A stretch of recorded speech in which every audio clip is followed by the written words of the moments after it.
बघा, राज्यातली सरकार असेल या केंद्रातली सरकार असेल, याला ना शेतकऱ्याचं घेणं देणं आहे, ना तरुणांचं घेणं देणं आहे. आणि राज्य विकून हे राज्यच बरबाद करायचं धोरण या सरकारचं आहे. त्यामुळे बच्चू कडू हा विषय त्यांच्यासाठी नाही आहे. आणि बच्चू कडू तर त्यांचा अलायन्सच होता. बच्चू कडू अलायन्स असताना सुद्धा त्याच्यावर सरकार कुठल्या निर्णयावर जात नसेल तर महाराष्ट्रातली या सरकारची जी मानसिकता आहे ती त्याच्यातून स्पष्ट होते आहे. आणि मला असं वाटतं की या सरकारचं बद्दलचं परवा राहुलजी गांधींनी जो एक आर्टिकल लिहिलेला होता आणि त्या आर्टिकलच्या माध्यमातून एक मोठा विवाद बीजेपीने उभा केला होता. बीजेपीच्या मोठ्या नेत्यापासून तर अंधभक्तापर्यंत त्यांनी त्यांच्यावर ट्रोल केलं. आम्ही निवडणूक आयोगाला प्रश्न विचारले. आज नाही, पहिल्या दिवशीपासून आम्ही प्रश्न विचारतो. महाराष्ट्रातलं सरकार हे जनतेच्या मनातलं नाही. आणि मी तुम्हाला अजूनही सांगतो, वारंवार सांगेल की हे जे सरकार आहे, ज्या दिवशी 5वी बहुमतानं निवडून आलं त्या दिवशी लोकांमध्ये कुठलाही उत्साह नव्हता, आनंद नव्हता. भाजपच्या त्यांच्याच अंधभक्ताला त्यांना सांगावं लागलं की उत्साह साजरा करा, पण लोकांनी तो उत्साही साजरा केला नाही. हा जनतेतल्या मनातलं सरकार नाही. आणि म्हणून बच्चू कडू सारख्या अनेक लोकांच्या जीवाचं घेणं देणं नाही, अशी परिस्थिती राज्याच्या सरकारची आहे. नानाभाऊ, शिवसेना म्हणजे शिंदे गटाच्या शिवसेनेच्या नेत्यांवरच सगळे आरोपांचे बॉम्ब होतात. अनेक आरोप होत आहेत. शिरसाट असो किंवा संजय राठोड असो, शिवसेनेच्या नेत्यांवर आणि मंत्र्यांवरच टार्गेट करण्यात येते. राष्ट्रवादीचे धनंजय मुंडे, छगन भुजबळ, शिरसाट, सेनेचे अशा अनेक नेत्यांची नावं घेता येईल. या सरकारमध्ये तीन तिघाडा काम बिघाडा आहे. या सरकारमध्ये कुठलंही एकमत नाही.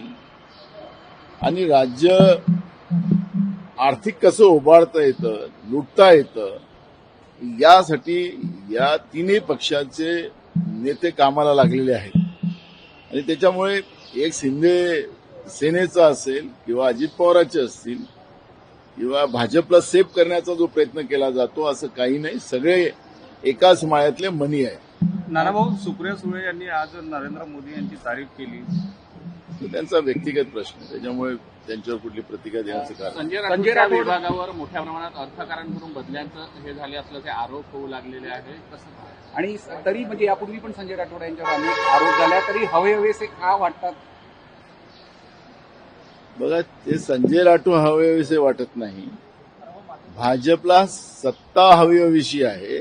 त्यामुळे भ्रष्ट लोक, बदनाम लोक या सत्तेचे वाटेकरी झालेले आहेत.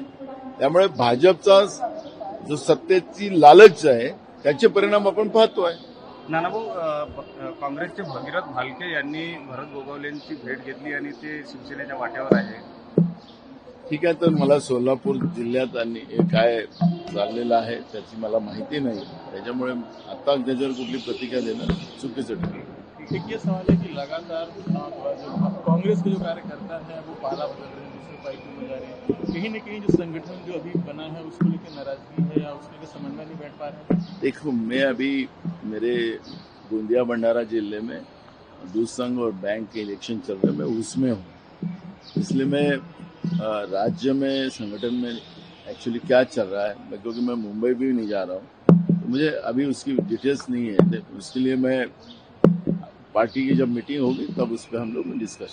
संजय, बच्चू कडूच्या आंदोलनाला अनेक जण समर्थन देत आहे. आपली काय भूमिका असणार आहे या आंदोलनात? आमचे प्रदेश अध्यक्ष या सगळ्या माहितीला, कारण की प्रदेश अध्यक्ष प्रमुख आहे, ते त्याबद्दलचा निर्णय घेतील. महानगरपालिकेसंदर्भामध्ये प्रभाग पद्धती जाहीर झाली आहे. नागपूरमध्ये 4 प्रभाग पद्धती आहे. काँग्रेससाठी आव्हान असणार आहे, कारण की तयारी भाजपची 5-7 वर्षापासून सुरू आहे. भाजप हे निवडणूक जीवी आहे, भाषण जीवी आहे, कोकणाळबाजी जीवी आहे.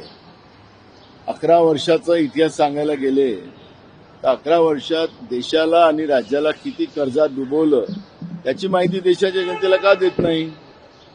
महागाई का वळतंय त्याची काही माहिती का देत नाही?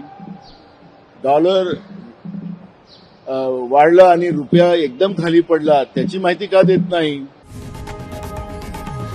लोकशाही मराठी ऐका, पहा, जागरूक रहा.